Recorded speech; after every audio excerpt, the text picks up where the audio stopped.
farming has always been presented as this thing where first it's for older people, number one, and then it's for like older men. And then it's very complex, and it's very, if you're not studying Kidogo, you can't be here. And then it can't be fun. It's presented as this thing as like, it's like always commercial. And then because it's perishable, it's stress. Once you harvest, where's the market? 2 years ago, I was a city girl, deep. Like, I did not know anything about manure. I didn't know anything. Colds affects your vegetables and all of these things. I did not know that. So many times people are like, with those nails, I'm like, I'm really in there. You can see one that's broken. When you're harvesting, they break. You move on with life. When I harvest my own vegetables, it's such a different experience than when I would buy them from supermarkets. So things like, I love carrots. So things like my carrots, they last longer in the house. There's a smell from when you harvest. Like someone can walk into my house and know what vegetable I've harvested. I've not started cooking it. I've not done anything. I've just brought it from the garden to the kitchen.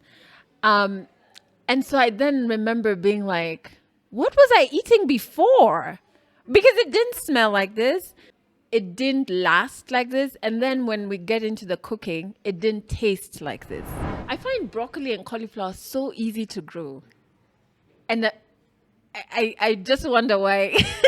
Is it that people don't like them? But like, they're just so easy. Like, they're not demanding. And then even like in the hot season, because I've grown them in the hot season. Right now I'm growing them in the cold season to see the differences. In the hot season, when it's too hot, they even use their leaves to shade themselves. I'm like, I love independent people like you. Not these ones who are telling me frostbite. One of the issues I had was moles, which I'd only read about in storybooks. And then I was just like, so the guy who was telling me this is the problem you have was trying to find the Kiswahili word for mole. So he was telling it to me in Kiswahili and I'm just like, what the hell is that?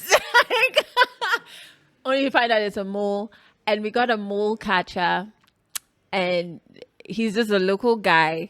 That's his job, and he's fully booked. Because when I called him, I had to wait 2 weeks because he was busy. He was booked and busy. And when he came, it was just so vile the way because I was just like, that thing is a living thing. Like, why are we killing it?